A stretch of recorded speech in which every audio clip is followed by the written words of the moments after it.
Buenas tardes a todas y a todos. Un placer que estén aquí tantos amigos de AMESDE en memoria de Miguel Núñez.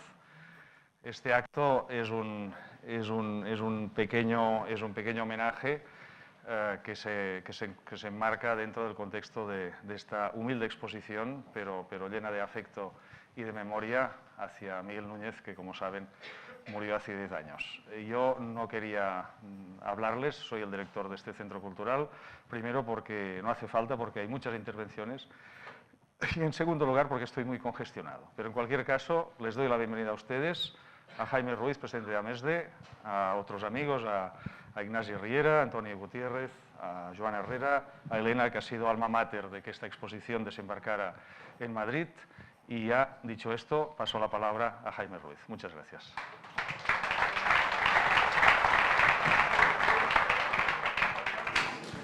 Bien, buenas tardes. Muchas gracias, como siempre, a la delegación del Gobierno de Cataluña en Madrid y, en concreto, al Centro Cultural Blanquerna, que mantiene desde hace más de 15 años un convenio con AMESDE en el cual establecemos a lo largo del año pues, una programación de actos culturales relacionados con la memoria histórica desde el origen de la propia creación de AMESDE. El acto de hoy, efectivamente, es el reconocimiento, 10 años después del fallecimiento de Miguel Núñez, presidente y fundador de AMESDE, que dio pie en Barcelona a la exposición y que lo ha dado también en Madrid. Contamos, por lo tanto, con la familia, con Elena, la representación de Cataluña, que metafóricamente, además de la delegación, tiene Joan Herrera, y en el caso de AMESDE, pues todos los compañeros que estáis aquí.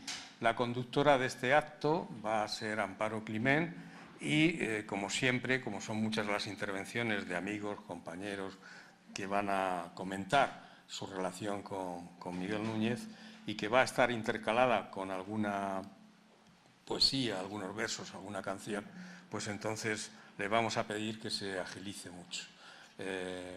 Amparo Climent, tienes la palabra.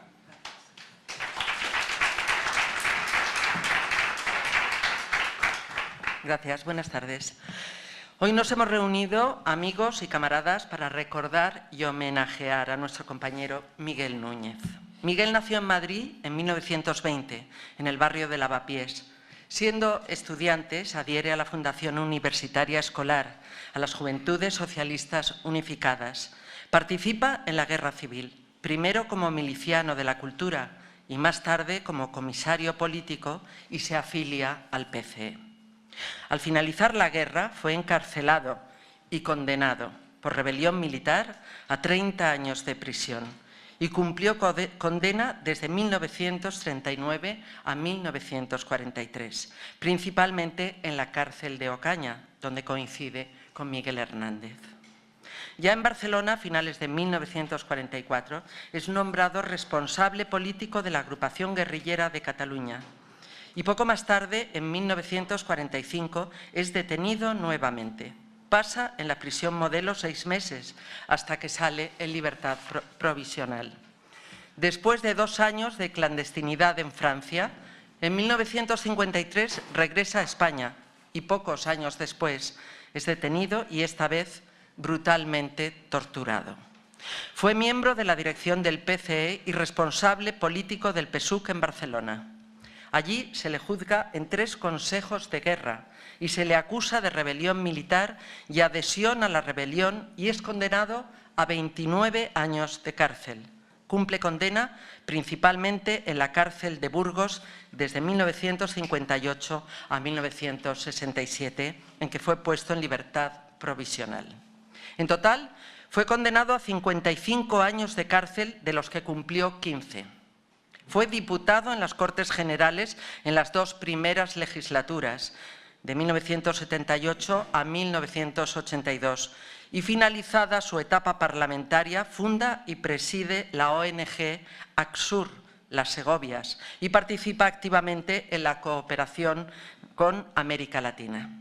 En 1998, el Ayuntamiento de Barcelona le otorga la Medalla de Honor de la ciudad por el trabajo solidario y eficaz en la lucha por la libertad, la igualdad y la solidaridad de las personas por encima de las ideologías.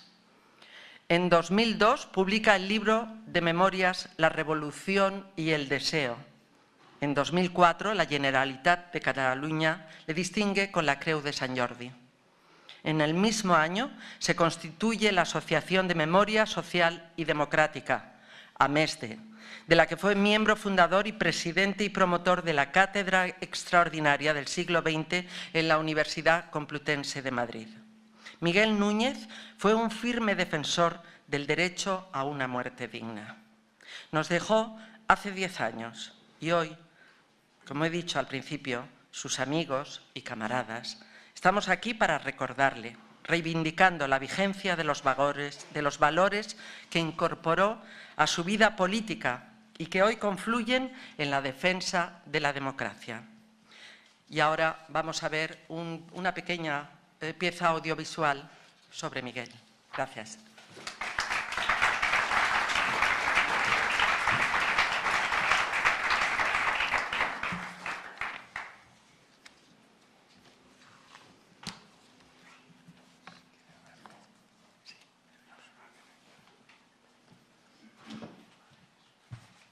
Eso me lo decía mi padre muchas veces. Lo importante es no saber cosas, lo importante es aprender a pensar. Aprender a pensar, esa es la clave del asunto.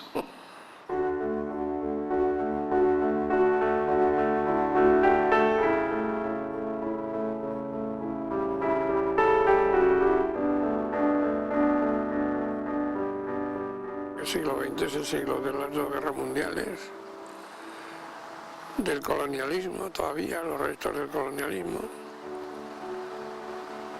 el siglo del nazismo, el signo del estalinismo y de los gulags en la Unión Soviética, lo cual fue una verdadera desilusión para muchísima gente que durante muchos años habíamos creído que había nacido una nueva sociedad. Después averiguamos que eso no es así, que había un principio que más vale equivocarse con el partido que acertar contra él, lo cual suponía de nuevo liquidar el derecho de la persona a pensar, a opinar, a criticar. Claro, el pasado nunca es un refugio confortable. Ninguna situación alcanzada, ningún avance democrático, ningún avance cultural, ningún avance de los que podamos hacer en esta época histórica está garantizado. Solo lo garantizará el desarrollo y la profundización de la democracia, de la libertad, del conocimiento.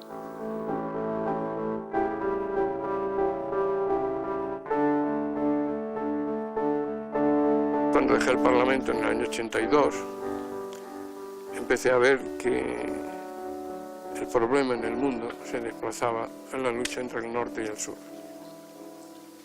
y que era necesario que la brutal explotación neocolonialista que seguían realizando los europeos y los americanos del norte en toda América, en África y tal, pues era y que ahí ya había un principio de lucha de resistencia ante eso. Entonces la organización no gubernamental que nosotros creamos, que se llama Las Segovias porque hace referencia a la tierra donde nació Sandino, en Nicaragua, pues ha realizado un esfuerzo grande en ese sentido.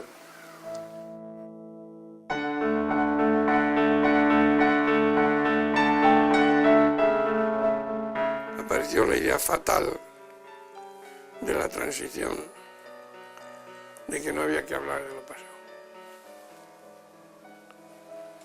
de que nada de los crímenes de la dictadura, nada de tal. Entonces, cuestión que todavía hasta hoy sigue impregnando las cosas. La verdad es que en la transición todas las fuerzas beneficiarias del franquismo, el ejército, la iglesia, las grandes empresas, todo eso sigue en pie. Y en cambio nosotros tenemos que pedir la amnistía. Esa es la realidad. Y que mucha gente se ha muerto, muchos demócratas que han sufrido cárcel y sin ser reconocidos, sin tener al menos el valor ese de que se les haga justicia en lo que han hecho. Y la Iglesia no ha pedido perdón todavía por llevar a Franco bajo palio. Y la Iglesia no ha pedido perdón por los capellanes en las cárceles, que incluso como el capellán de Ocaña daban los tiros de gracia o asistían a las ejecuciones. Algunos estudios se han realizado sobre actividades de la FAI o de los comunistas que usan de víctimas, pues hay que decirlo y dónde. Pero eso es una cosa y en una situación determinada que hay que analizar. Pero 40 años de dictadura, ejerciendo el crimen y el terror desde el poder organizada minuciosamente, eso hay que explicarlo también. Si se hace bien y se hace todo, no es para levantar los odios, es para saber qué pasó, cómo pasó y por qué pasó.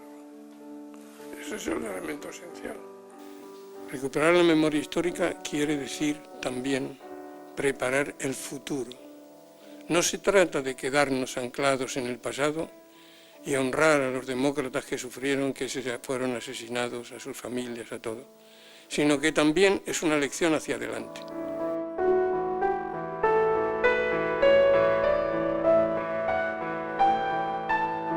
Yo he encontrado, incluso durante la época franquista, mucha gente que me ha ayudado mucho y yo me he identificado mucho. Entonces, claro, hay esa cosa que dicen que los que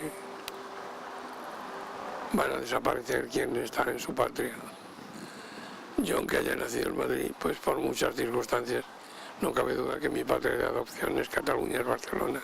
A Barcelona he venido primero porque me he visto mal de que se acercaba el final de la carrera y en Madrid hay una situación horrible. Se ha juntado la reacción más brutal de la vieja época, la correspondencia a la situación actual, con las diferencias que eso supone, que no son pocas, pero la referencia es el franquismo, es la violencia, es la dictadura. Y por si fuera poco, deciden que en los hospitales haya curas para la última fase de la gente, con lo cual a mí me recordaba, lógicamente, la Junta de Disciplina de la cárcel, que eran el director, el cura y el jefe de servicios. Pues aquí era la misma historia. Hombre, la muerte a mí me gustaría, teniendo yo a mi lado la medicina adecuada para decir hasta aquí he llegado. Así me gustaría. Sobre todo porque la vida te puede jugar una trampa y es que tú tienes conciencia de las cosas y decides y tal, y en un momento pierdes eso. Entonces resulta que puedes acabar como no querías. Por eso yo creo que el derecho a la eutanasia es muy importante, porque además, como todos los derechos, en cuanto hubiera ese derecho, tendría que haber una educación al respecto. Primero, eso del derecho a morir dignamente está muy ligado a si has tenido el propósito de vivir dignamente. El vivir dignamente y el pagar el precio de vivir dignamente te conduce a la exigencia, pues ya es una exigencia, del derecho a morir dignamente. Son dos cosas que se complementan.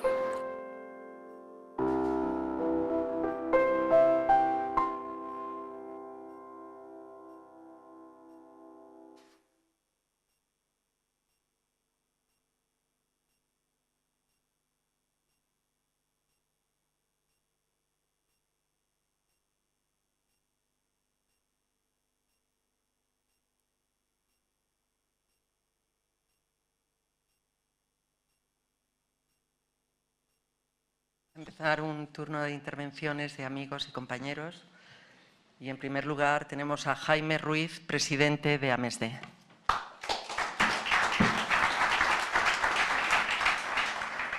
muchas gracias. Una vez más, buenas tardes. Efectivamente, llevamos casi 10 días desde la inauguración de la exposición, teniendo un recordatorio, una conmemoración de una de las figuras que yo creo que mejor han podido ejemplificar lo que ha sido la lucha bajo la dictadura y la defensa de los valores. Yo voy a citar solamente y me voy a centrar en un aspecto fundamental que fue la creación de la propia asociación, de AMESDE. A finales, efectivamente, del siglo pasado ya, a finales de los años 90, un grupo de gente diversa, que procedíamos también de opiniones políticas y sindicales distintas, coincidimos en unas jornadas que organizó un compañero que está aquí, Pedro Badía, en el Círculo de Bellas Artes. Se llamaban Educación, Cultura y Política, y fue un ciclo en el que fue recuperando a una serie de gente que estábamos en el ámbito de la izquierda, social y política, para poder hacer una reflexión de lo que estaba sucediendo en aquel momento en Madrid, como ha señalado muy bien, y en todo el país Miguel, ahora con estas palabras. De aquellas reflexiones, en lo que Montalbán llamó el aznarato, vimos que uno de los problemas mayores era la ausencia de formación en valores democráticos en las nuevas generaciones y que el conocimiento de la historia de la lucha contra la dictadura estaba ausente en esa cultura democrática y en la escuela, y que teníamos que reclamar el papel de las instituciones, empezando por la universidad, para poder atender esa demanda ausente, que era una de las reflexiones, de las causas que habíamos detectado que ocurría en la debilidad del modelo democrático que teníamos en nuestro país. Y con ese empeño emplazamos al entonces rector de la Complutense, Carlos Berzosa, para que nos dijera cómo podíamos intervenir. La reclamación era muy sencilla. Los planes de estudios de formación de aquellos que se van a dedicar a la historia o a los derechos humanos o al empeño en ese criterio tenían que tener la posibilidad de optar a conocer la memoria democrática de este país y tenían que poner la centralidad de su trabajo de estudiantes en el siglo XX. El corto y horroroso siglo XX tenía que ser la base de la formación de esas nuevas generaciones.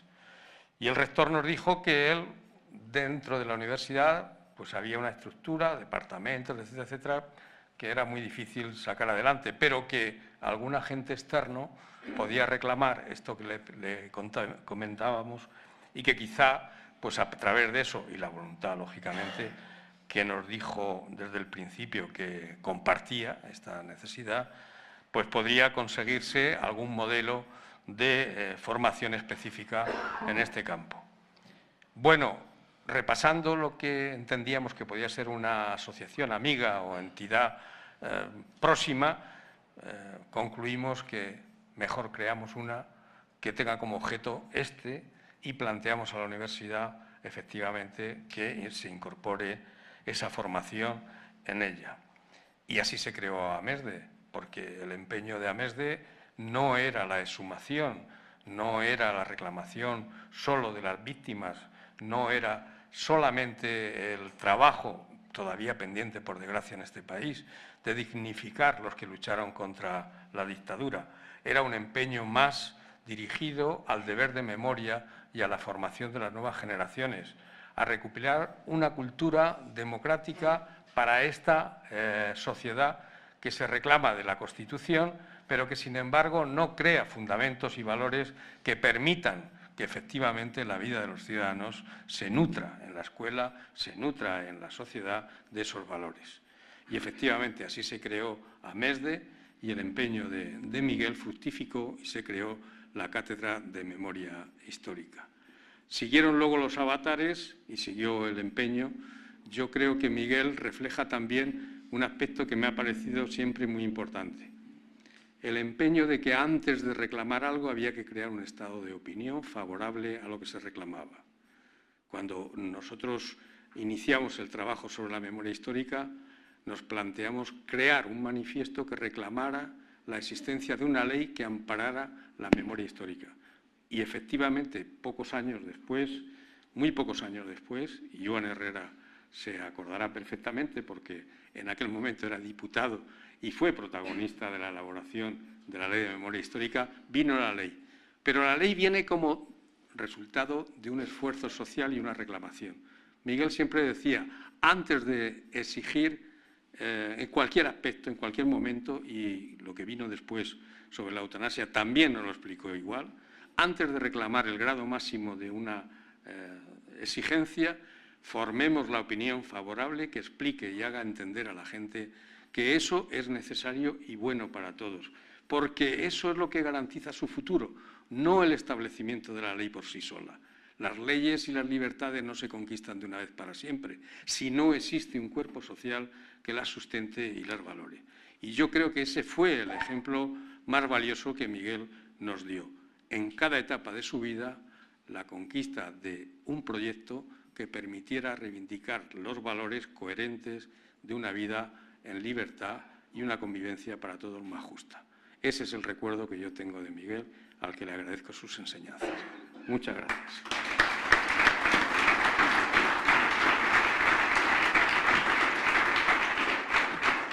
Gracias, Jaime. Y ahora tenemos a Joan Herrera, exdirigente de Iniciativa per Catalunya Verds y director general de IDAE, Instituto para la Diversificación y Ahorro de la Energía. Joan, por favor.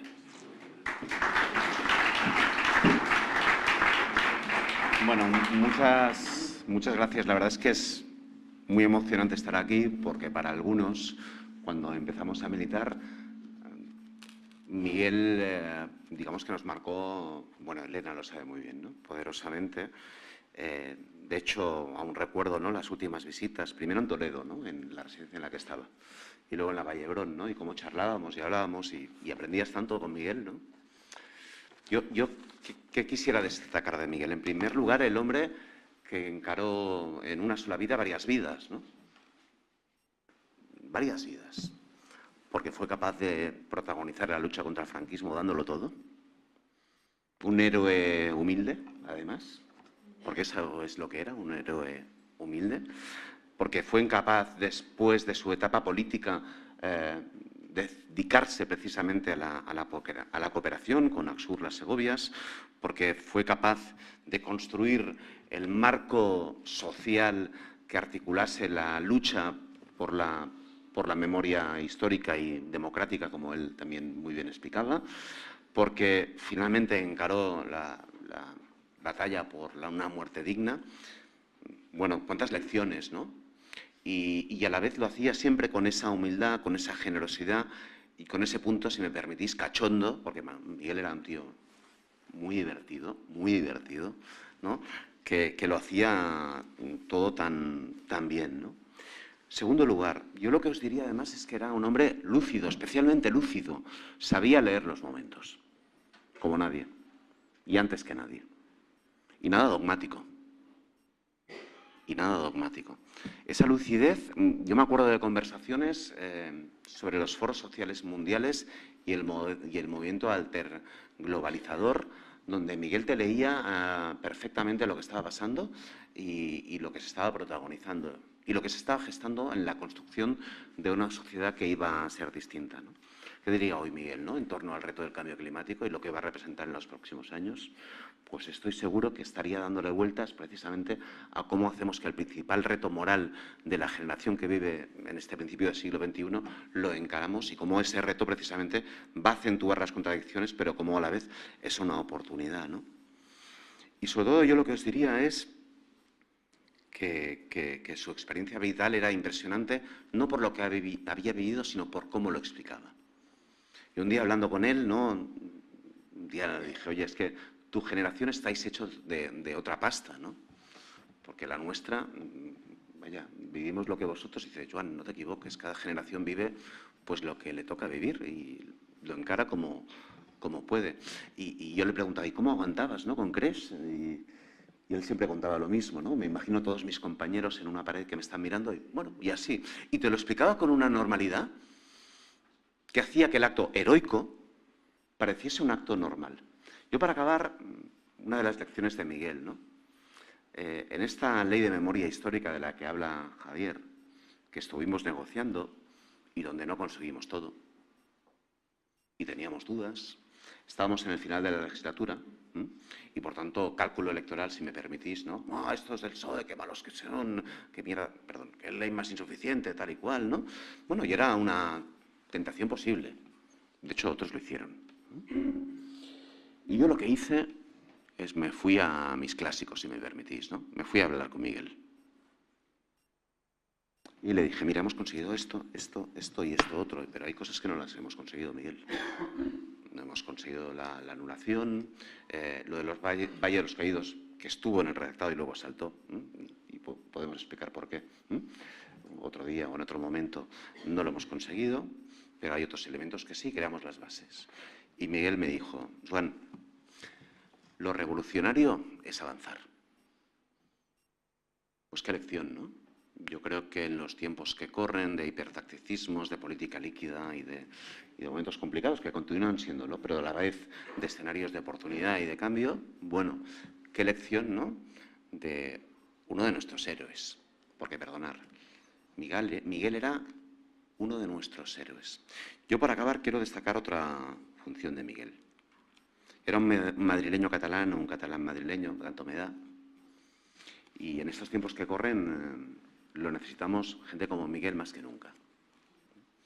Porque era una expresión de fraternidad entre pueblos, con una idea federal y republicana y un entendimiento de la pluriculturalidad, del plurilingüismo, de la plurinacionalidad, entendiendo que compartimos a la vez un proyecto común. Eso era Miguel, ¿no?, que te entendía perfectamente la sociedad catalana y la madrileña y la española, y que en definitiva era un ejemplo de eso, ¿no?, de un madrileño catalán o de un catalán madrileño. Yo lo echo mucho de menos, ¿qué queréis que os diga? Porque para mí Miguel es, bueno, de las personas que más he aprendido, y sobre todo, no por lo que hacía, ni lo que decía, ni lo que reflexionaba, que también, sino por el cómo lo hacía. Para mí Miguel es el héroe humilde, ¿no?, generoso y cachondo, ¿no?, que tanto echamos de menos y que tan necesario es. Uno de los imprescindibles que diría Brecht. Nada más, muchas gracias.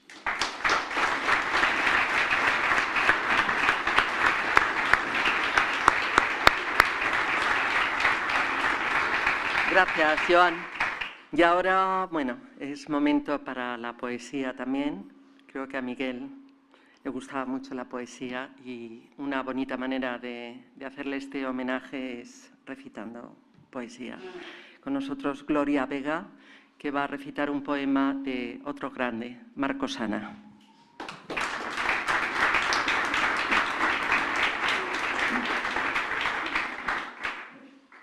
Este poema se llama Imaginaria y Marcos Ana se lo dedicó al pintor Miguel Vázquez. Dice, al que sorprendí una noche llorando en la cárcel de Burgos.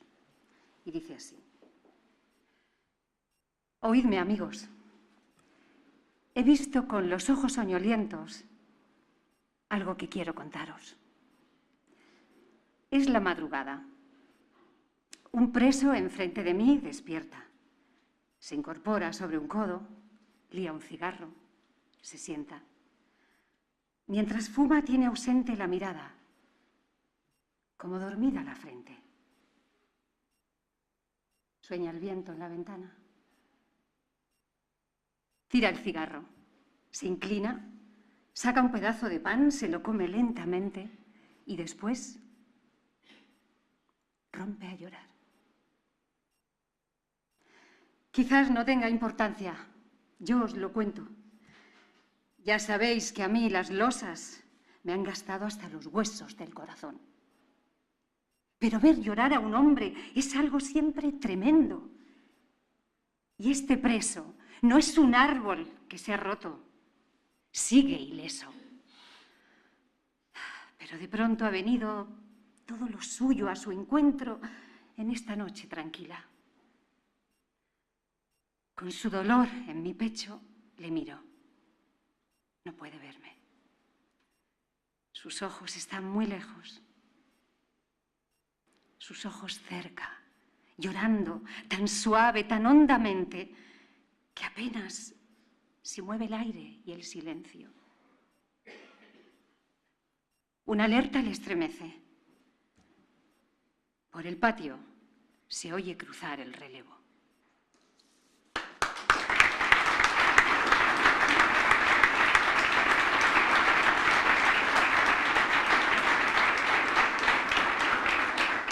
Gracias, Gloria.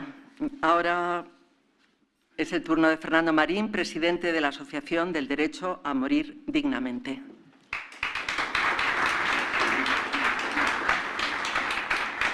Hola, buenas tardes a todas las personas que habéis venido.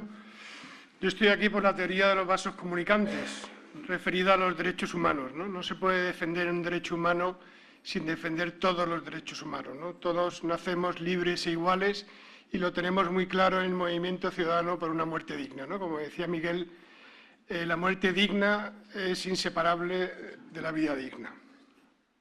Unos meses después de la muerte de Miguel salió un reportaje en El País que decía: Miguel Núñez murió delante de una cámara, porque así lo quiso. Lo hizo para denunciar la hipocresía que él veía en una sociedad que rechaza la eutanasia. Activo luchador antifranquista, eligió día y hora para poner final a su vida cuando supo que su enfermedad era irreversible. Poco después, un mes después, a instancias de Elena, de Estrella y de algunos amigos, Milagros Pérez Oliva, la periodista del País, publicó una rectificación que se titulaba «La eutanasia filmada que nunca existió». Y esto es un ejemplo claro. Además, Milagros daba en la tecla que decía: vamos a ver, el documental, da igual 10 años después quién fuera la fuente, no nos importa eso, ¿no? Lo que nos importa es si ha cambiado algo desde la muerte de Miguel, y luego cómo a veces, que es lo que decía Milagros, el periodismo no puede fantasear, el periodismo tiene que contar la verdad, cosa que últimamente echamos bastante de menos en el periodismo español, ¿no? Que lo decía Mayor Zaragoza: ¿cómo es posible que uno lea la misma noticia con 4 versiones diferentes en 4 portadas, o en 2 versiones diferentes, o en una sola versión y en lo digital es otra, ¿no? Algo está fallando en esta democracia cuando los medios de comunicación no cuentan la verdad. Esto se corrigió. Miguel no murió como quiso, Miguel murió como pudo, en manos de un equipo de paliativos. Murió bien, relativamente bien, pero no murió como quiso. Él hubiera querido elegir el día y la gente que la acompañaba y la forma de morir. 10 años después ocurre exactamente lo mismo. No hemos cambiado mucho, no ha mejorado mucho. Hay más paliativos, hay más conciencia de que uno tiene derecho al alivio del sufrimiento. Hay 10 leyes de muerte digna en 10 comunidades autónomas, pero curiosamente Cataluña, que no tiene ley de muerte digna, es la que más paliativos tiene y más número de testamentos vitales, junto con Navarra y el País Vasco. Es decir, que quizá el camino ese de las leyes no esté dando resultado, ¿no? Y si yo le dijera a Miguel que 10 años después todavía tenemos un gobierno del PP en la Comunidad de Madrid, se tiraría de los pelos que no tenía, ¿no? Diría: por favor. Pero bueno, podemos acompañarlo de una buena noticia, ¿no? Después de este domingo negro que hemos vivido aquí en esta comunidad, en esta ciudad, y es que por primera vez en el Congreso de los Diputados existe una mayoría significativa de diputados y diputadas dispuestas, por lo menos en sus programas, así lo han expresado, a apoyar una ley de eutanasia. La ley de eutanasia tiene un problema de base muy importante, y es la desconfianza en la libertad de la persona para decidir. Algo que Miguel vería en el minuto 1 nada más leerla. Dice: pero esto, ¿con qué espíritu? ¿Cómo que tantos controles? ¿Cómo que tantas dudas? ¿Cómo que, por qué no nos vamos a fiar de un médico, un segundo médico, y ya, como están haciendo en Holanda y Bélgica, donde ha habido más de 80.000 eutanasias y no ha habido ni un solo caso de homicidio? Ni uno solo. Ha habido problemas con los procedimientos, con los documentos, que si estaban bien, regular, si faltaba algo, pero ni un solo caso de homicidio, de muerte contra la voluntad de la persona que murió, ni uno solo, ¿no? Es decir, que no hace falta poner un control previo como propone el PSOE. Nosotros intentaremos que no ocurra, intentaremos tener la mejor ley posible, intentaremos que la gente, esto del apoyo social, ¿no?, que creo que es absolutamente mayoritario, promover un debate y que la gente no tenga miedo, que esto es una cuestión de libertad individual, que tiene que haber unas garantías, unas certificaciones para que se vea que todo está bien, ¿no? Y por último, deciros, pues un poco, Miguel es un ejemplo, ¿no? La muerte voluntaria no está al alcance de cualquiera, porque hay que tomar una decisión. Y la decisión de morir no es una broma, por muy mala que sea tu vida, es lo único que tienes. Y tienes que estar muy seguro, muy segura, de que tu vida vale menos que cero, para decidir morir. Entonces, confiemos en la libertad de las personas, no hacemos tonterías cuando somos libres, ¿no? No utilizamos el matrimonio igualitario, la interrupción voluntaria no se convierte en involuntaria, nada de estas cosas con las que bandean sus banderas los fundamentalistas, luego ocurren cuando se reconocen derechos civiles, ¿no? Si se reconoce la eutanasia y se regula la eutanasia, aunque sea de una manera regular o poco satisfactoria para nosotros, como propone el Partido Socialista hasta ahora, esperemos que cambie, seremos más libres, seremos más felices y moriremos con más dignidad todas las personas. Muchas gracias.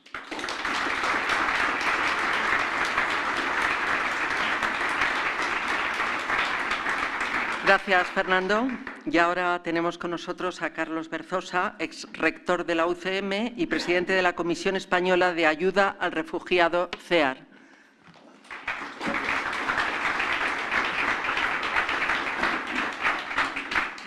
Buenas tardes. Bueno, en primer lugar, muchas gracias, Elena, por haberme invitado a este homenaje a Miguel, que fue para mí pues, una persona muy importante en el tiempo que le conocí, que tuve la suerte de conocerle, ¿no? Y, como ha dicho Joan Herrera, es muy importante ver ese Miguel divertido, ¿no? Cuando hablabas con Miguel, una persona alegre, contenta, te lo pasabas bien comiendo, cenando con él, y luego leías este libro que he traído aquí, ¿no? La Revolución y el Deseo, Memorias.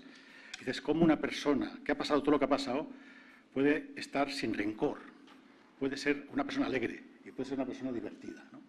Eso es lo que más me admiraba de él. Muchas cosas me admiraban de él, pero eso me parecía muy importante.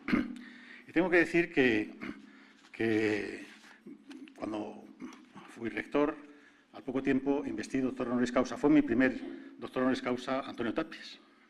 Y este libro está ilustrado por Antonio Tapies. Y él me decía, yo he hecho esta ilustración porque esta gente como Miguel ha sufrido tanto que se merece todo, ¿no? Eso de ha sufrido tanto me parecía muy importante, ¿no? Y cuando presentamos el libro en la Complutense, que además, como he sacado el libro, de pronto recuerdo la fecha del 4 de marzo del 2004, pues Tapies le escribe, querido Miguel, de pronto lo encontró en el libro, ya no me acordaba, ¿no? A letra, más a mano. Ten la seguridad de que estaremos con vosotros, en espíritu, en el acto de presentación de tu libro en la Complutense, tu entrañable testimonio que siempre hemos admirado. Una vez más, gracias por tu enseñanza y valentía. Abrazos de Teresa y Antonio Tapies. Luego tiene una postdata, por eso yo creo que lo tengo este papel, lo debo dar Miguel, pero bueno, déjenme esta pequeña, en fin, desahogo mío, ¿no? Si tienes ocasión de darle un abrazo también a Carlos Berzosa, cuyas palabras en mi doctorado siempre recordaré con gran afecto. Gracias. Bueno, como no lo escribí aquel discurso, si lo hice de palabra, pues no me acuerdo muy bien de lo que dije, pero parece que a Antonio Tapies le gustaron, lo cual para mí es un gran honor que una persona como él le gustara lo que yo pude decir.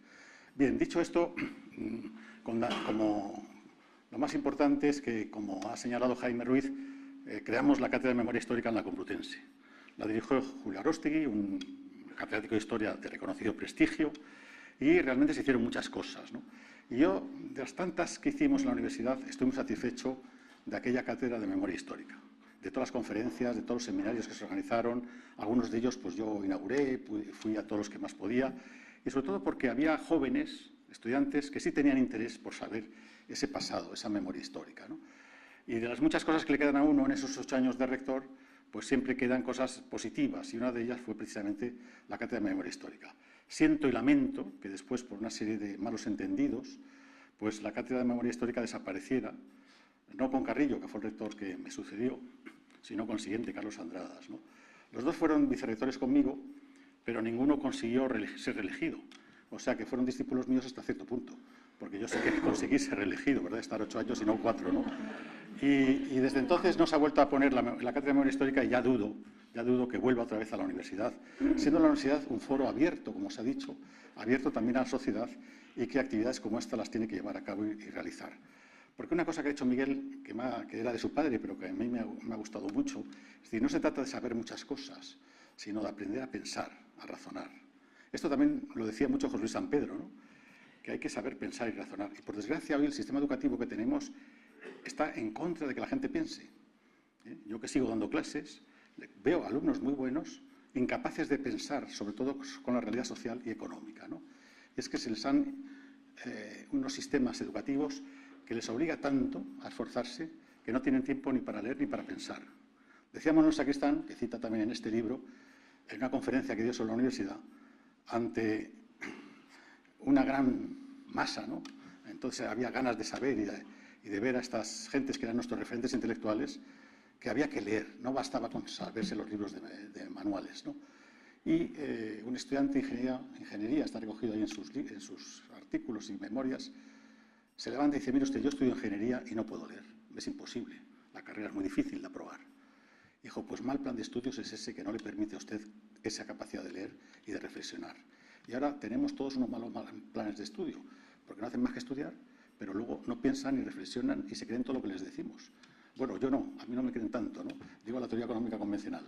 Y bueno, yo creo que, como decía Tapies, esta gente era de cuánto ha sufrido, ¿no? Cuánto ha sufrido, es de otra madera, ¿no? Decías, yo siempre he dicho, esta gente como igual que Víctor Díaz Cardiel, que está aquí, también un hombre alegre y también ha pasado por la cárcel, ha pasado torturas y de todo, esta generación es de otra madera, está hecha de otra forma, ¿no? Que nosotros, que hemos sido ya más blandos. Y realmente, pues agradecer a Miguel pues todo lo que hizo, por luchar, por sus ideas, por todo lo que hizo también por conseguir la democracia y también ese compromiso que tuvo con la cooperación al desarrollo en Axur, que luego yo también estuve en Axur Las Segovias, ¿verdad? Y recogí de alguna forma ese relevo. Así que me agrada mucho ver tanta gente aquí en Blanquerna recordando 10 años después a Miguel Núñez, y con Miguel tenemos que decir, seguiremos recordándole aunque haya muerto, ¿no? Muchas gracias.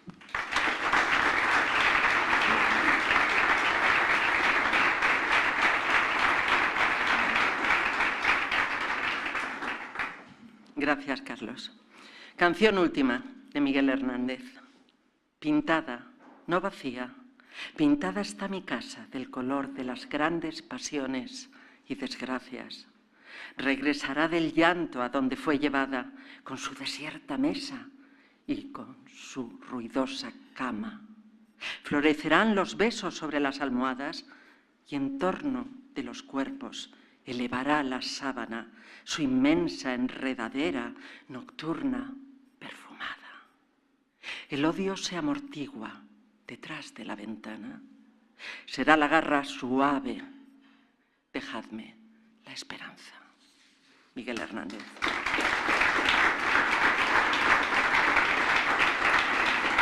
Y ahora el compañero Antonio Gutiérrez, exsecretario general de Comisiones Obreras.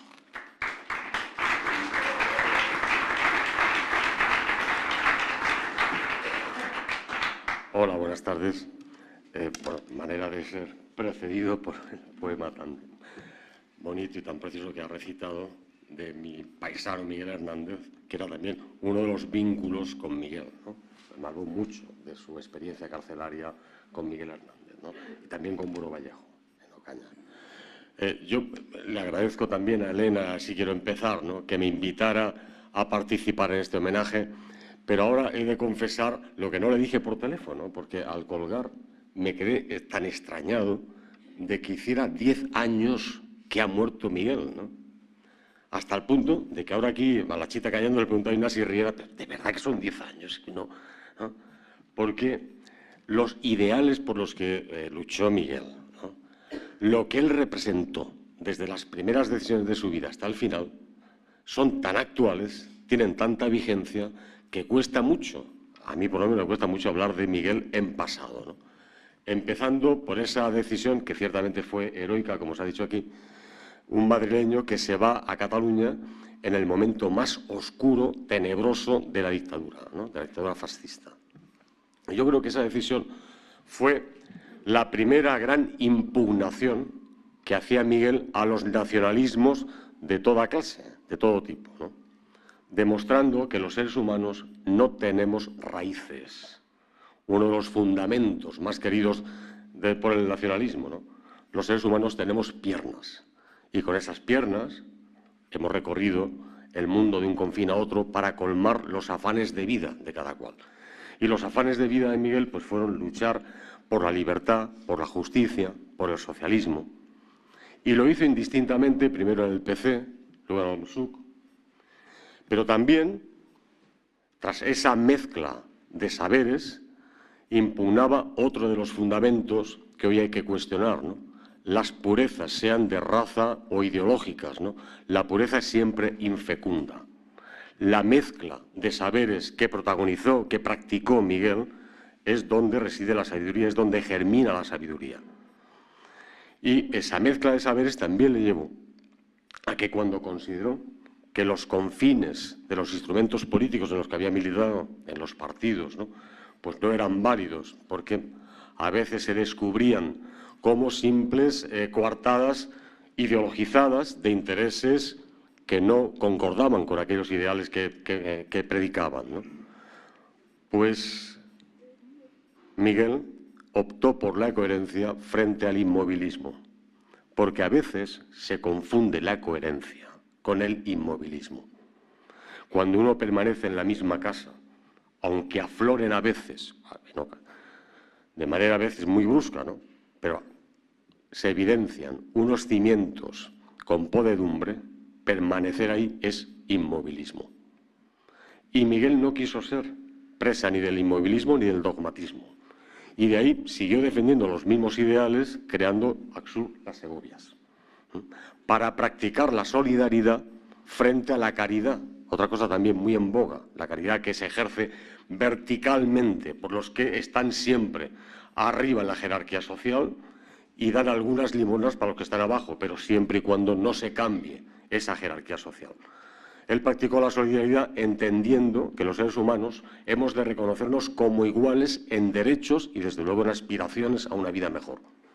Y se ejerce esa solidaridad como un ejercicio horizontalmente, tratando como iguales a aquellos pueblos con los que trabajaba Axur las Segurias, ¿no? Igualmente se ha mencionado aquí lo de la memoria histórica. Y yo participé en esa legislatura del escepticismo de muchos diputados. Hablé con él y me infundió algo parecido al optimismo que le dijo a John Herrera, pero hoy tengo que mantenerme no solamente en el escepticismo, sino en la decepción por una cosa. Y que, en cierto modo, viene a darle la razón también actualmente, en el momento actual, a Miguel. Porque la memoria de un país no se legisla, no cabe en una ley. Si acaso la ley puede ser el marco para atesorar la memoria de un país, se atesora. Y se atesora enseñando su historia con honestidad y con valentía, como hacéis los de Amnesty, ¿no?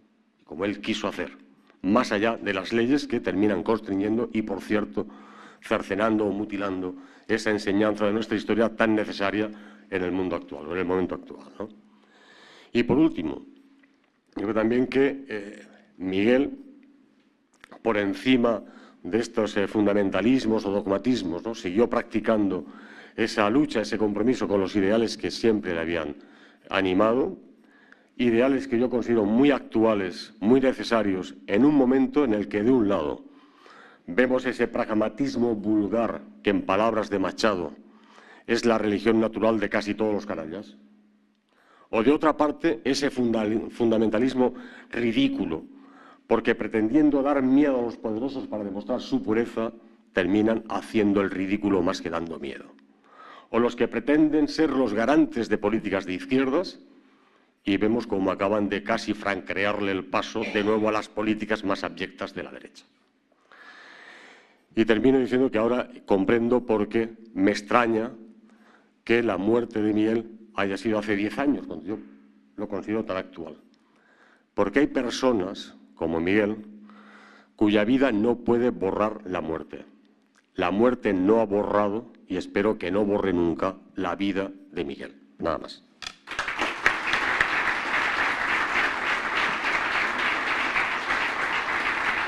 Gracias, Antonio.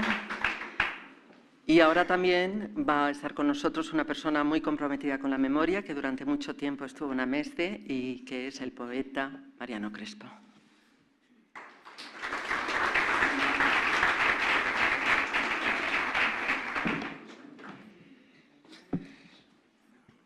Buenas tardes a todos. más que con Amesde, yo creo que estuve comprometido con Miguel, porque el hecho de que me pusiera a coordinar a aquel grupo de personas, todas ellas más preparadas que yo, era por su delicada salud y para que en un momento determinado fuera sus ojos, sus oídos y su cabeza. Había cosas del humor socarrón de Miguel que antes, que te tenías que dar cuenta al día siguiente. Un día me dijo que lo que más le fastidiaba era que yo era más leal que él. Y yo me sentí muy orgulloso.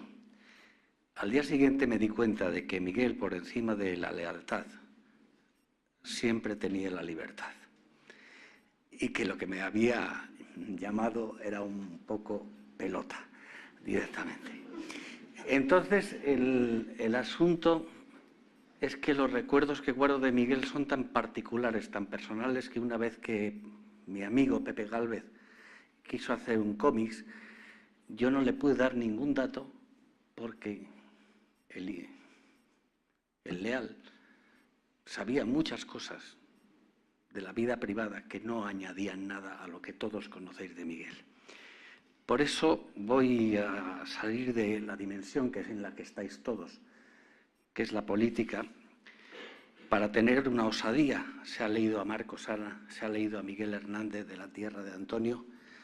Voy a leer un poema mío de mi segundo libro que se llama Amigo. Un amigo, además de todo, es una llamada de urgencia sin música de espera. Un confesionario en la terminal de los vuelos que equivocan el destino. La lágrima escondida en los entierros sin duelo. La manía de los gatos por precisar que no son tuyos. Un amigo es el candidato al mejor de los traidores. El beso en la nuca que sienta como un tiro. El único que corre a tu lado cuando huyes. El que parte en la cara cuando dices lo que callas. Un amigo es el paso de cebra en el tren de los suicidas. El único chiste del payaso fuera de la pista. El chaleco salvavidas que hay en los buenos bares. El rosario de tu madre, que tu madre no quería. Un amigo es el tonto que renuncia al paraíso porque tú extraviaste el boleto entre las flores. La mosca confidente de tu habitación de preso. El pañuelo al viento en el cuello del jinete. Yo sé dónde está algún amigo, porque no me acostumbro a las chimeneas individuales ni al dolor de los huevos cuando superan las heridas. Un amigo es una buena razón para tener revólver, botiquín y llevar un piano en el bolsillo, no con la partitura entre sus ojos y la luna, entre el estoy aquí yo y el ya no puedo. Un amigo es la coartada de Dios para justificar este argumento tan vulgar y tan mezquino para nuestro amigo Miguel.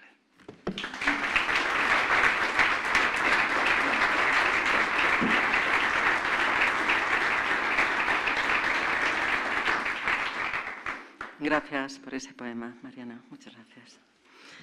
Y ahora con nosotros Luis Pérez Lara, presidente de la Asociación de Expresos y Represaliados del Franquismo. Luis.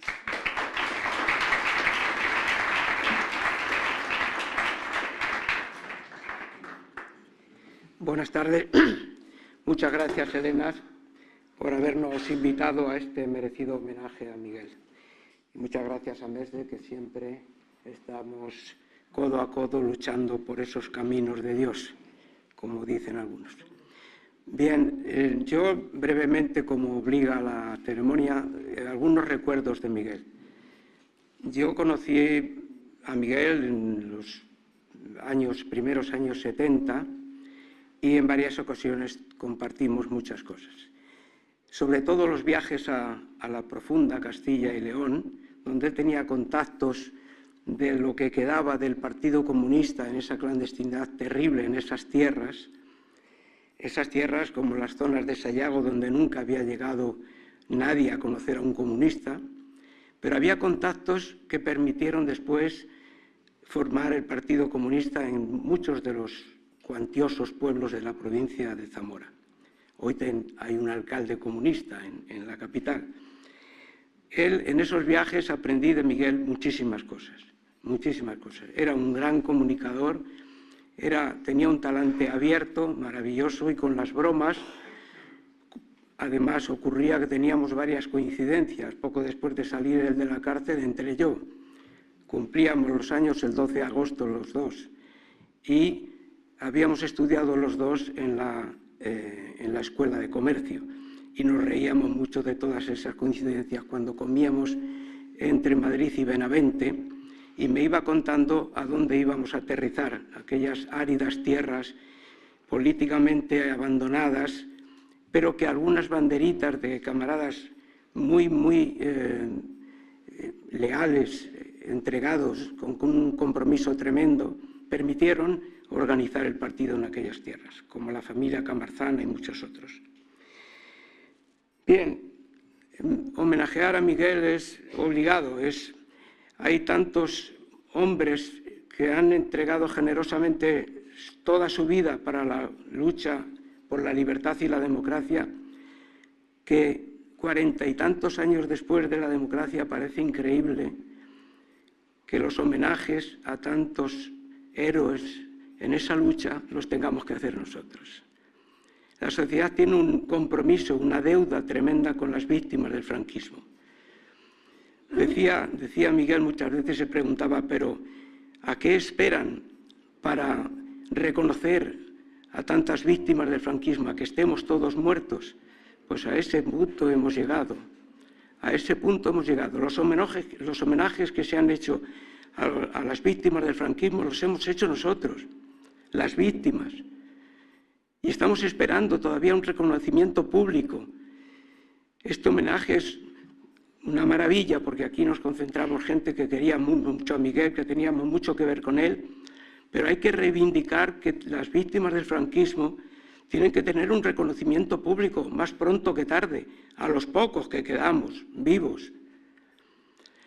Bien, yo creo que Miguel también reflexionaba sobre la herencia que podemos dejar a nuestra juventud y luchó por eso denodadamente.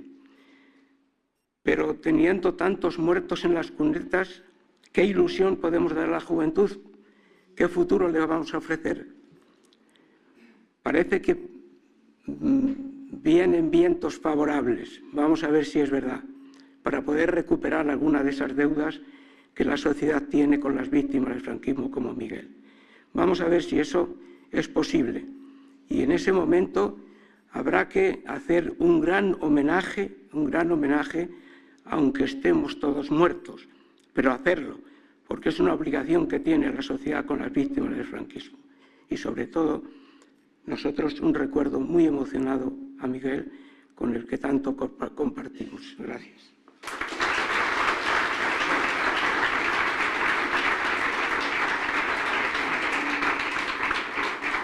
Muchas gracias, Luis. Y ahora con nosotros Ignasi Riera, escritor y miembro de la Junta Directiva de AMESDE.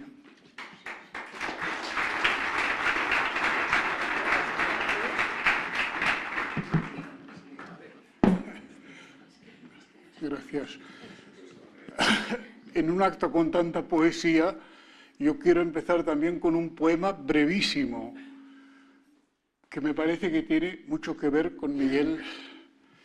El poema es de Antonio Machado, es Hoy es siempre todavía. Hoy es siempre todavía. Si le dan más vueltas a la vida de Miguel, verán que hoy es siempre todavía. Segunda cuestión. Cuando me dijeron que tenía que hablar un momento de Miguel, en un estado medio de fiebres y tal, empecé a soñar qué palabras me salían sobre Miguel, que era tenaz, que era persistente, que te perseguía, que era tal. Y me despertaba por la noche diciendo, ya Miguel, ya, pero mañana lo acabaremos de hablar. ¿Por qué? Porque es que Miguel era una especie de mantis peligrosa y era verdad, te imponía una serie de obligaciones y además que no querías a veces tal. Yo recuerdo que con Miguel tuve muchas etapas en las que nos vimos. Primero, en las reuniones del Comité Central del PSUC, donde yo les puse mi teoría sobre cómo habría que reorganizar los partidos políticos. Como hay muchos niños, no cuento mis ideas porque alguien podría pensar que son disolventes. Pero él además no le llegué a convencer, pero al menos sí que le hizo introducir una especie de cosa, y que entonces mis críticas sistemáticas a mis jefes le parecían más benignas de lo que hubiesen sido si no le hubiese contado mi teoría, que otro día, repito, con mucho gusto les contaré. Entonces, después de esto, Miguel va y nos dice que va a ir al Congreso de los Diputados. Y entonces, a ver, ingenuamente muchos decimos, dice, es un buen final. El Congreso de los Diputados es como una especie de acto de fiesta mayor final para un señor que ha estado luchando y tal. Pero es que cuando sale de esto nos viene y nos dice, es que acabo de escribir las memorias. Y precisamente, a mí me lo dice, el primero que me lo dice es precisamente Antoni Tapias, con el que estábamos preparando una exposición en el Prat de Llobregat, precisamente una exposición de Tapias. Y me dice, es que estoy haciendo una ilustración para unas memorias de Miguel Núñez. Entonces, Miguel Núñez me ficha para que le acompañe en lo que fue mi zona preferente, que era el entorno de Barcelona, la Barcelona, es decir, las zonas periféricas de Barcelona, a través de la Federación de Municipios, de mi trabajo en el Ayuntamiento y en el Parlamento, me dediqué sobre todo a este tipo de zonas. Y entonces Miguel las conocía menos, entonces le hice ver que a través de personajes como, por ejemplo, Ángel Rozas, o personajes que era muy importante que se diera cuenta de que jamás nosotros, yo que era catalán de toda la vida y tal, que todos éramos Cataluña, y que precisamente donde se celebra con más intensidad la Asamblea de Cataluña no es en Barcelona, sino es precisamente en estas zonas periféricas, y que el Congreso de Cultura Catalana se celebra sobre todo en Cornellá, por ejemplo, y en otras en Santa Coloma de Gramenet, etc. Entonces, la presentación del libro fue interesantísima, porque para no repetirlo cada vez, yo cada día me inventaba un nuevo aspecto del libro y tal, ¿no?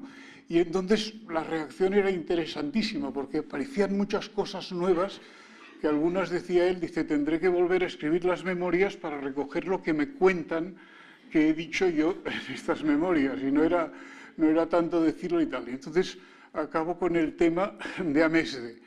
Cuando yo hace 16 años, y ya cansado de tantos tumultos, etcétera, decido irme de Cataluña y llegar a Madrid, me instalo en Madrid, digo, bueno, por fin ahora me ha llegado la época de la paz definitiva, ya jubilado laboralmente y tal. Y al cabo de pocos días, cuando Blanquerna estaba todavía junto a la Plaza de la Independencia, en la calle Serrano número 1, me parece que era, nos llama a Javier Alfaya y a mí, nos llama Miguel Núñez. Y Javier Alfaya y yo decimos, ojo que este nos va a cazar. Y efectivamente, después de la reunión, nos invitó a comer aquí en el Hotel Suecia. Ojo, que había un cubierto a precio muy no crean que fue nos invita a comer allí, y los dos salimos y decimos, bueno, queda claro que hemos dicho que le diremos que no. Y a los 3 días los dos habíamos dicho que sí, y nos apunta, y desde entonces nos tiene apuntados a esto y tal. Pues bueno, cuando este Miguel Núñez, que ha hecho todo esto, de repente dice, bueno, ha terminado ya el Congreso de los Diputados, se va a las Segovias, inventa otra cosa y tal, y cuando vuelve, de nuevo se mete con el caso este de Blanquerna y tal. Y ahí sí que quiero decir una cosa que me parece que es de justicia decirlo. Tuvimos la suerte de encontrar excelentes interlocutores con los que mandan en esta casa, es decir, con la delegación del Gobierno de la Generalitat.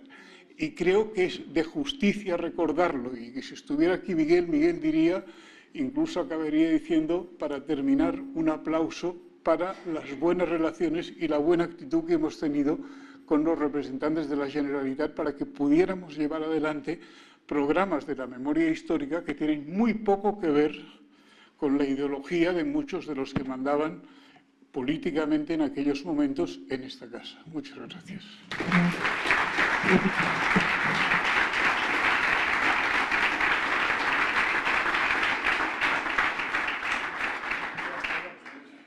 Gracias, Ignasi. Bueno, tanto Gloria Vega como yo y algunos de los que estáis aquí formamos parte de la Asociación Arte y Memoria, que lucha por reivindicar la memoria a través del cine. Y pusimos en marcha el Festival de Cine por la Memoria Democrática, que va a celebrar su 3ª edición. Es muy importante para nosotros estar aquí hoy también, para nosotras, y bueno, queremos aportar también nuestro granito de arena en ese reconocimiento, en ese recuerdo y en esa recuperación de nuestra memoria, como es la de Miguel Núñez. Ahora Gloria Vega nos va a recitar otro poema. Gracias.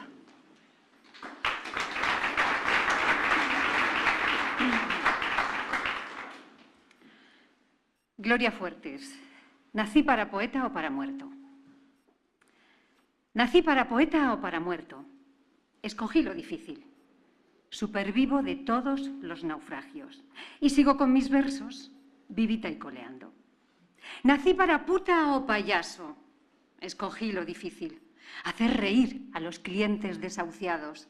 Y sigo con mis trucos, sacando una paloma del refajo. Nací para nada o soldado. Escogí lo difícil. No ser apenas nada en el tablado. Y sigo entre fusiles y pistolas sin mancharme las manos.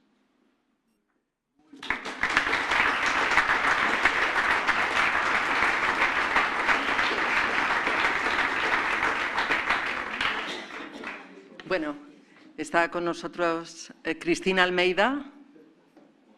¿Sí? Ven para acá, Cristina. Dinos algo.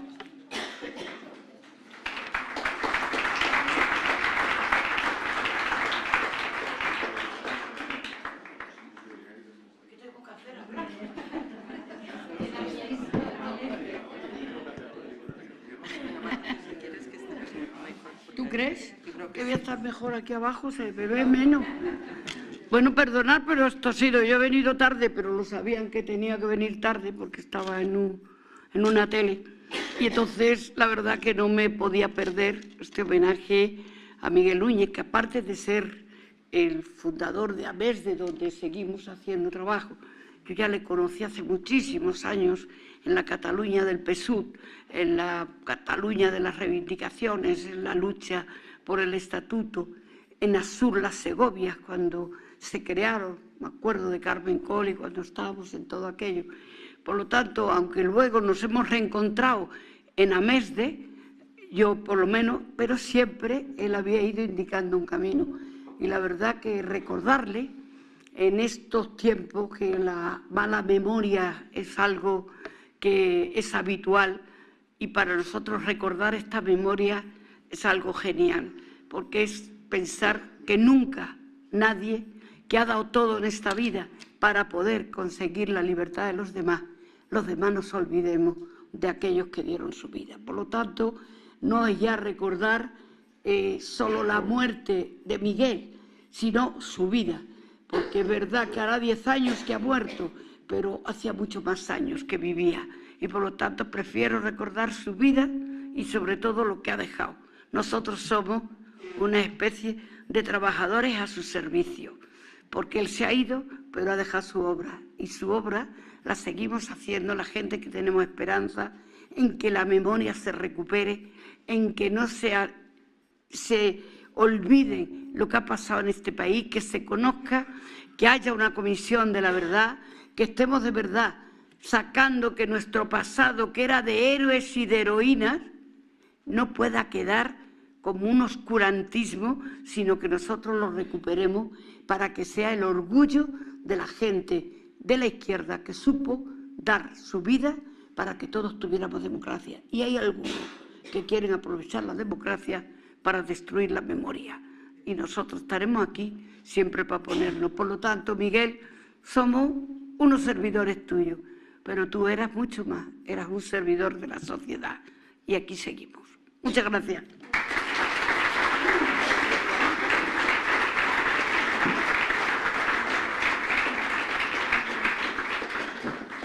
Muchas gracias, Cristina. Bueno, tendría que estar con nosotros Mirta Núñez, no puede estar y nos manda a todos un abrazo muy fuerte. También de Comisiones Obreras, Jaime Cedrún y José Luis Gil nos mandan un saludo muy afectuoso. Ahora con todos vosotros y vosotras, la vicepresidenta de AMESDE, Goyi Sanz.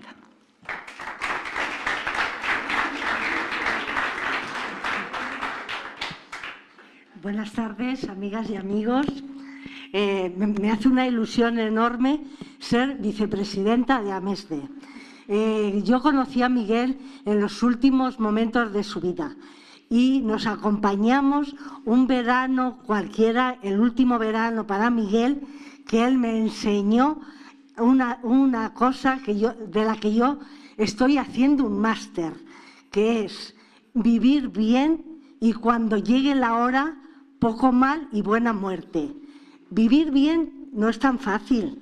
Hay gente que, como dice una amiga, es muy cagalástimas. Entonces no es fácil saber vivir bien, ser generoso, ser generoso y ser solidario. Y morir bien es lo que me enseñó Miguel en ese momento que ya se iba para Barcelona.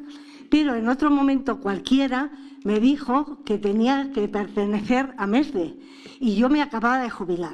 Y yo lo que había hecho en la escuela, en mi última etapa, había sido dar cursos a profesores, estar en el aula siempre, pero luego dar cursos a profesores sobre técnicas de estudio y estrategias de aprendizaje, que fijaros vosotros lo que tiene que ver con AMESDE. Pero bueno, yo he vivido toda la vida trabajando en la enseñanza y dije, bueno, puedo hacer lo que me dice Miguel, que es dar a conocer los valores republicanos y a toda esa gente que por tener esos valores fueron silenciados, asesinados y que todavía están en las cunetas.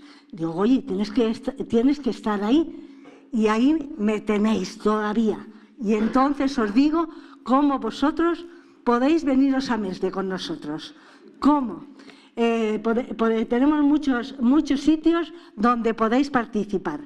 Un taller de literatura y guerra civil. Todos los interesados en leer y en promocionarse en literatura, en pensar, Carlos Berzosa, en pensar sobre temas de literatura y de guerra civil, podéis estar en el taller de literatura.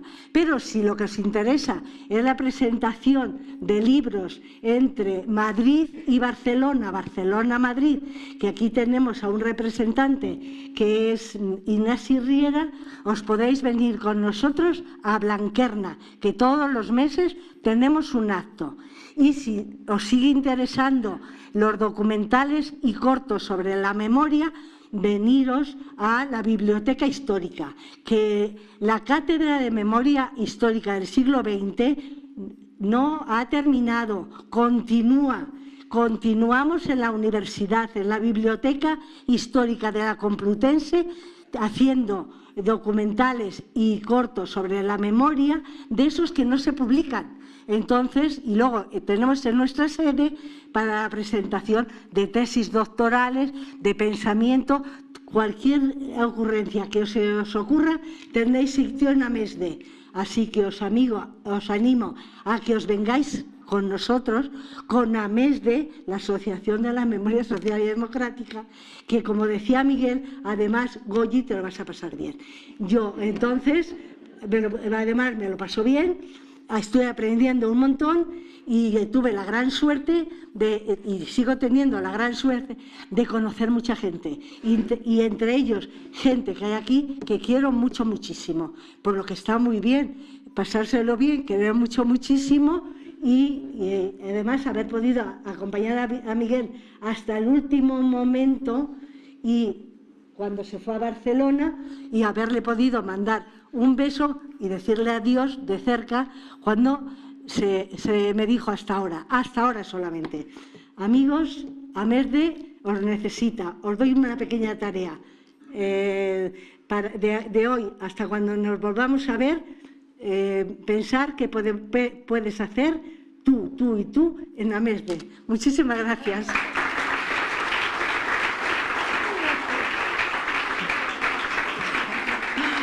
Gracias, Goyi. La verdad es que es una embajadora de AMESDE fantástica. Yo también me siento muy orgullosa de formar parte de la Junta Directiva de AMESDE y os animo, como Goyi, a que forméis parte con nosotros de esta asociación. Ahora vamos a tener a un dirigente comunista, referente de la memoria histórica, Víctor Díaz Cardiel.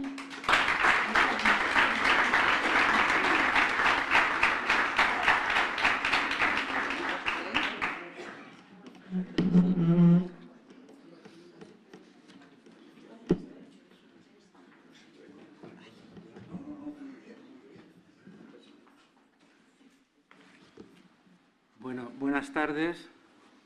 Gracias, Elena. Gracias, muchas gracias a AMESDE. Yo suelo venir, ahora de hacerse socio, pues voy a consultar y seguramente nos hacemos. Bueno, yo no he traído el libro, pero me alegro que lo hayan traído porque el libro es una joya. Y me parece que Miguel vivió una vida tan intensa, tan diversa, tan fluida, que efectivamente lo que puedo lamentar uno internamente es que no sea conocida por miles y miles de madrileños y españoles. Os voy a contar una cosa que nunca he dicho, jamás la he dicho. Miguel, como era de Madrid y además de Lavapiés, cuando nos conocimos, me dice: mira, Víctor, si te tengo envidia. A mí me hubiera gustado ser el responsable del partido en Madrid. Digo, caramba, Miguel, ¿cómo te lo agradezco esta?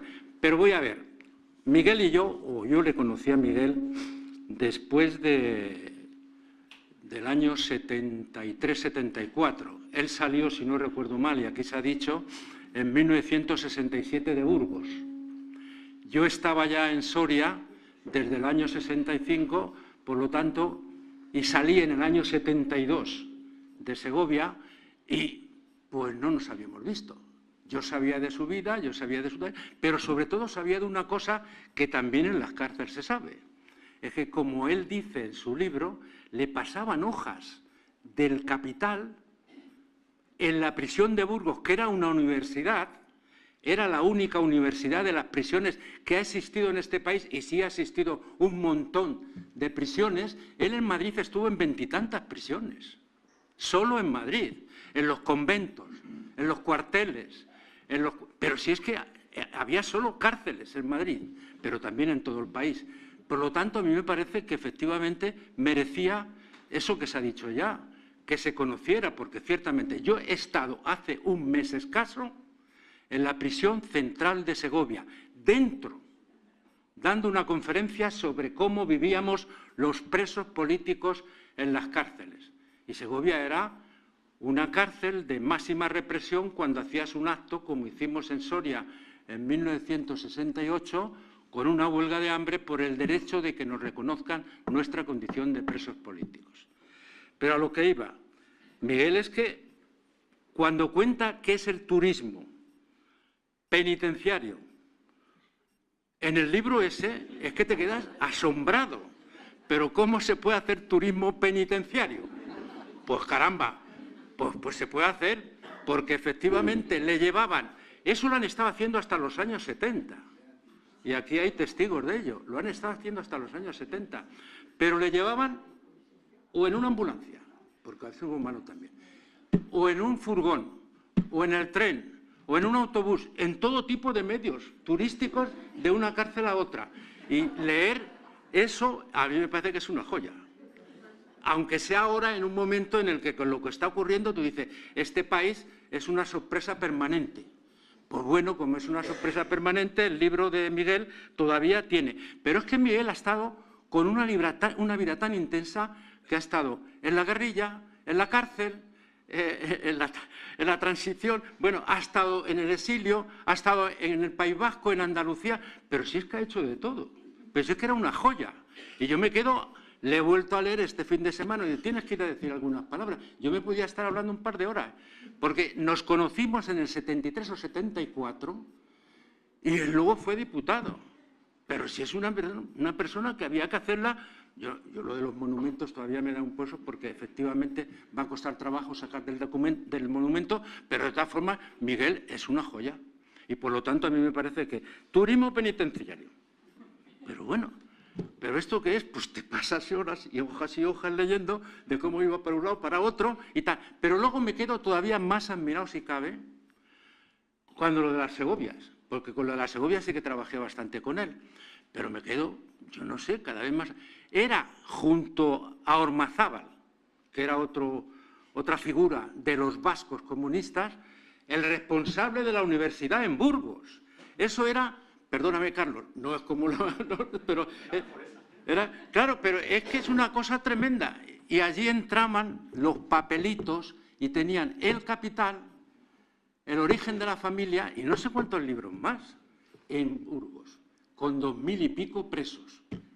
Pero es una cosa que dice, bueno, pues sí, eso lo hacíamos luego en Soria y en Segovia, pero en unas condiciones mucho más difíciles, ¿verdad, Luis? Muchas más difíciles, porque ya no éramos tantos, porque luego estaba metido todo el problema de la lucha armada, con los de ETA, etc. Todo eso era problema. Pero termino. A mí, el problema de cuando nos conocimos y la historia de Madrid, porque era de lavapiés, y hay que decirlo en honor a la verdad, y era un madrileño catalán y catalán madrileño, era una persona que efectivamente podía estar todo el día, venga, y así conseguía las cosas, porque es que no hay otra manera de conseguirlas. ¿A que sí, Juan? ¿A que no hay otra manera de conseguirlas? Es que la ley de la memoria democrática no podía ser un resultado, pero hombre, viviendo ahora, dices, Javier, ¿cómo va a ser un resultado eso total? Mira que nos queda todavía para llevar a cabo lo que se dice aquí sobre la memoria democrática y lo que Amesde hizo ya hace unos años. Nada más, vas a vivir siempre con nosotros, o por lo menos en nuestro recuerdo, y te queremos y no te olvidaremos nunca.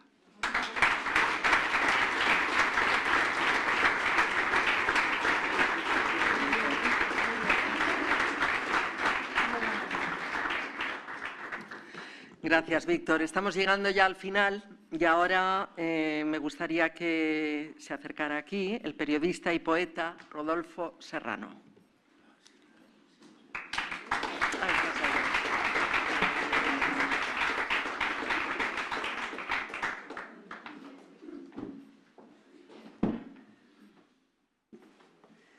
Bueno, pues yo conocí a Miguel cuando con mi hijo mayor escribimos un libro que se llama Toda España era una cárcel, memoria de los presos del franquismo, que Víctor conoce bien. Y fue quien nos dio un poco la idea del prólogo, que no estaba escrito. Pero nos dijo Víctor, no hay nunca que recordar el rencor ni el odio. Recordad, por favor, siempre el sentimiento y el corazón abierto a todo el mundo. Y eso procuramos hacer. Hicimos un libro que bueno, fue muy bien aceptado por la gente. Y ahora yo os quería leer un poema dedicado a una persona que seguramente, si no conoció, porque no le pudo conocer a Miguel, seguro que Miguel le hubiera dado un abrazo enorme. Es un poema que se llama La tía Juana la Crista. Y voy a ver si soy capaz de leerlo. Fueron años terribles. Estaban los espejos rotos y el hambre era un cuchillo separando los huesos de la carne. Un pueblo de miseria y el amargo dolor de los vencidos. Aquel año primero de la victoria infame, la tía Juana, la Crista, llevaba rapado el pelo y en sus ojos la rabia. En su boca aún sentía el sabor del ricino, pero dicen que anduvo con la cabeza alta cuando los falangistas, entre risas y cantos, la soltaron tan sola por las calles del pueblo. La tía Juana la Crista no soltó ni una lágrima. Fue a su casa y lloró. Mas no por su cabello al cero o por la mierda que caía por sus piernas. Lloró por aquel hijo destrozado en el frente, por su cuerpo olvidado en una tierra extraña. Lloró por la esperanza, por los sueños perdidos, por los días de tristeza que notaba cercanos, por la tierra quemada y todas las tormentas que ahora ya sentía rebotando en la vieja cocina, por la lumbre apagada y el puchero vacío. En todas las ciudades ardían las banderas y el terror se acostaba en las camas de España. Y nada ya era todo. Era la triste historia de un pueblo que ya era un borrón en los libros, el recuerdo maldito del dolor de las almas. Por la gracia de Dios y en el cuello aquel yugo, aquellas flechas de odio arañando el mañana. La tía Juana salía cada día a la calle y mostraba orgullosa su cabeza desnuda. No la miraba nadie, pero ella miraba más allá de los cerros, la tumba de su hijo perdido y tan lejano. Dicen que una mañana cualquiera, y muy temprano, tomó aquel viejo tren de hierro y carbonilla. La tía Juana, que nunca había dejado el pueblo, llevaba una maleta de cartón y en el pecho un papel con el nombre de un lugar ignorado. Nunca habló de su viaje, de las noches dormidas en las salas de espera de frías estaciones, del barro y los caminos, del hambre y de la angustia de países extraños. Ni si halló algún consuelo en los brazos de alguien, o si solo fue el odio lo que empujó su cuerpo y mantuvo encendida la lumbre de su alma. Cuando por fin volvió, traía la maleta más pesada y más sucia, y ella parecía más cansada y más vieja. Esa noche cubrió, con la colcha más nueva, la cama de la alcoba, y vueló sobre ella los huesos recobrados. Y luego de mañana los llevó al cementerio y enterró su dolor. La tía Juana, la Crista, la madre de mi padre. Nunca veréis su nombre en los libros de historia, pero aquí dejó escrita su gesta más humana, su grandeza y su nombre, que yo beso esta noche y guardo en mi memoria.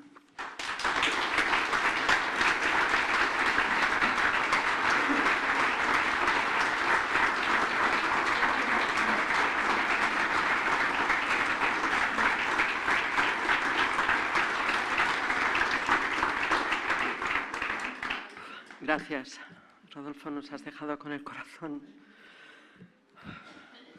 Bueno, vamos a terminar ya y le pido a Pepe Gálvez, de la Asociación de Expresos de Cataluña, que nos dirija unas palabras.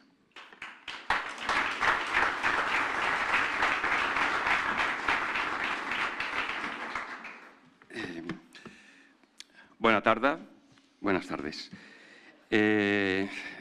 Yo traigo el saludo, de entrada, luego hablaré también individual, pues el saludo de toda la gente que en Cataluña empezamos este ciclo que se cierra hoy aquí, de celebrar a los 10 años, celebrar el tiempo que vivimos, que compartimos, la vida que compartimos con Miguel. Se empezó en abril, el 5 de abril. Empezamos con la inauguración de la exposición que hay aquí, la inauguración en la Emuba.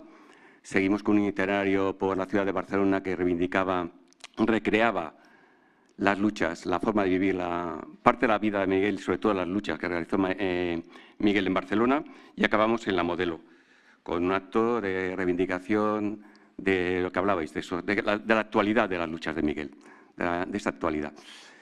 Y bueno, ahí está Miguel dibujado en las Ramblas de Barcelona, unas Ramblas que en estos 10 años sí que han cambiado mucho.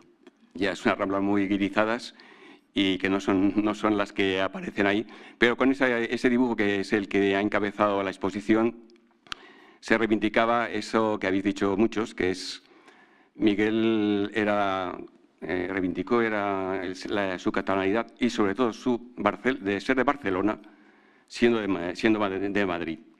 Era de Barcelona y era de Madrid, y cuando vino aquí era de madrileño, pero seguía siendo barcelonés. Porque era parte de esa vida, era suya. Y yo hablaré luego de eso, de la importancia de la vida, en ese concepto de la vida en Miguel, ese vitalismo tan humanista, tan esencial. Quiero contar una anécdota que salió en el itinerario, que la contó Enric Cama, historiador, y que hizo la introducción en la estación de Barcelona. En la estación de Francia. La estación de Francia escenificábamos la llegada no exactamente, porque llegó en tren, pero no creo que llegara hacia la estación de Francia, pero la llegada. Y entonces él le explicaba, hablando de eso, de los recorridos por la ciudad de Barcelona, Enric Cama, pues, que hizo pues, un recorrido casi del Tibidabo hasta el puerto, porque le estaba convenciendo a Miguel para que asumiera una responsabilidad de dirección, ¿no?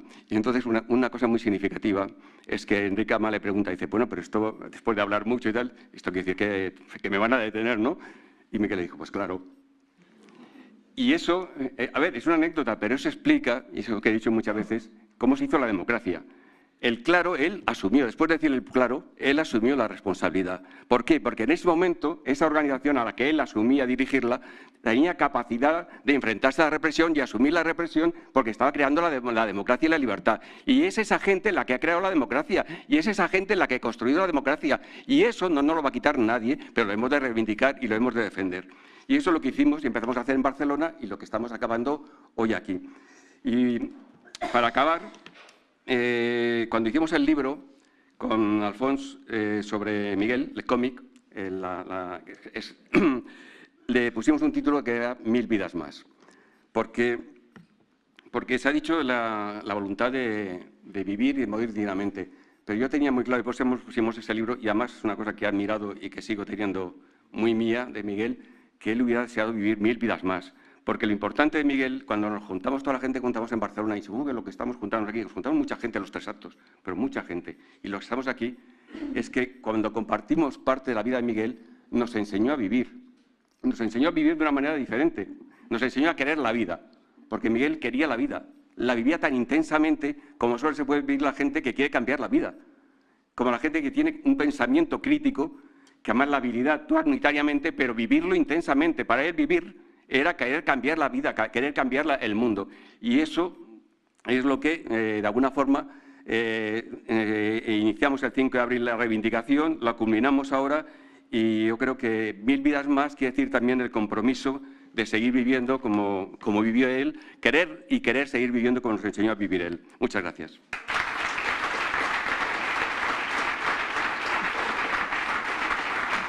Muchas gracias. Bien, y antes de concederle la palabra a nuestra querida Elena, hemos querido llegar al final de este acto con música también, ¿no?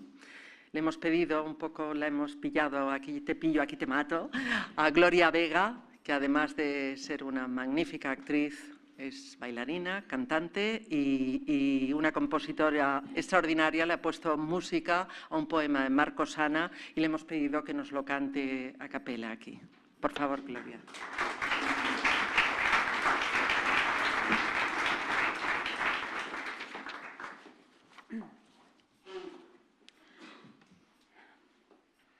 Si salgo un día a la vida, mi casa no tendrá llaves, siempre abierta como el mar, el sol y el aire, que entren la noche y el día, y la lluvia azul la tarde, el rojo pan de la aurora, la luna mi dulce amante.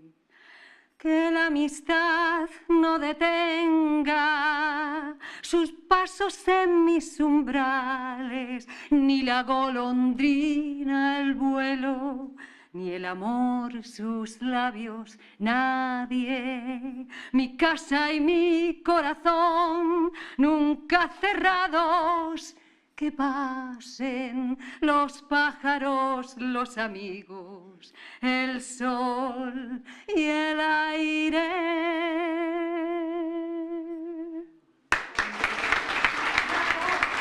Gracias.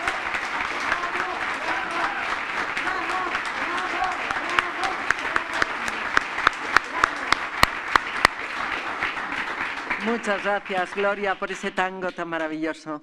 Bueno, y ya para terminar, vamos a darle la voz a la que fue la compañera de Miguel Núñez, Elena.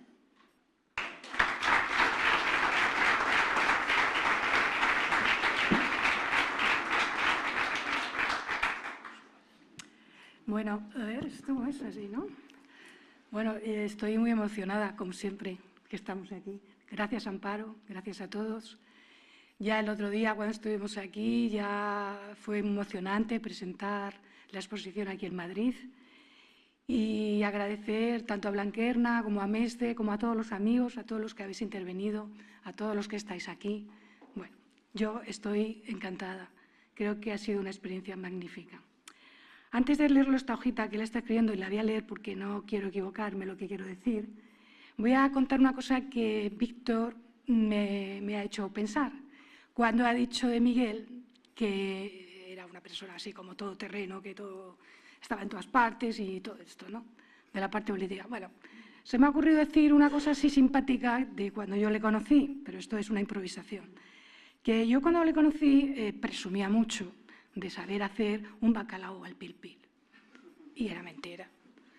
Y entonces se pasó varios meses diciendo, yo un día te voy a hacer en casa un bacalao al pil pil porque se hace así, asá, se pone de esta manera, tal y cual. Bueno, nunca lo hizo. Jamás. O sea que, en fin, la cocina no era su especialidad. No, nada. Bueno, pues después de esta pequeña así, cosa simpática, y agradeceros a todos una vez más todo esto, voy a leer lo que he escrito. Hoy acabamos este homenaje tan singular. Lo empezamos en Barcelona a primeros de abril y lo terminamos hoy. En todo este periodo se ha cruzado de forma transversal el proceso electoral, que en cierto modo le ha afectado. El no haber podido hacer este acto en el Congreso de los Diputados como estaba previsto inicialmente. 2 meses en los que hemos recordado a Miguel y a todas las personas que, con él, sufrieron la represión franquista. Y los hemos querido recordar hablando de valores democráticos que conformaron sus vidas por lo que lucharon y que hoy siguen siendo los mismos por los que seguir luchando, aunque desde la legalidad. Quiero destacar de Miguel algunos aspectos, aunque puedan sonar reiterativos. Evidentemente, habéis hablado ya de tantos aspectos, pero quería decir que a pesar del trato represivo recibido desde su juventud, siempre fue una persona de consenso, de ideas firmes, no inspiradas en el odio y de un pensamiento crítico de izquierdas. Y termino reivindicando la utopía que siempre le animó, lograr un mundo en el que para todos haya pan y rosas. Muchas gracias a todos.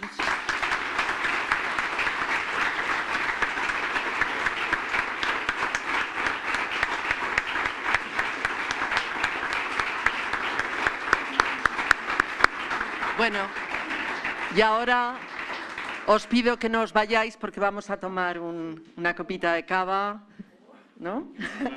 Charlando y compartiendo el momento. Gracias a todos y a todas.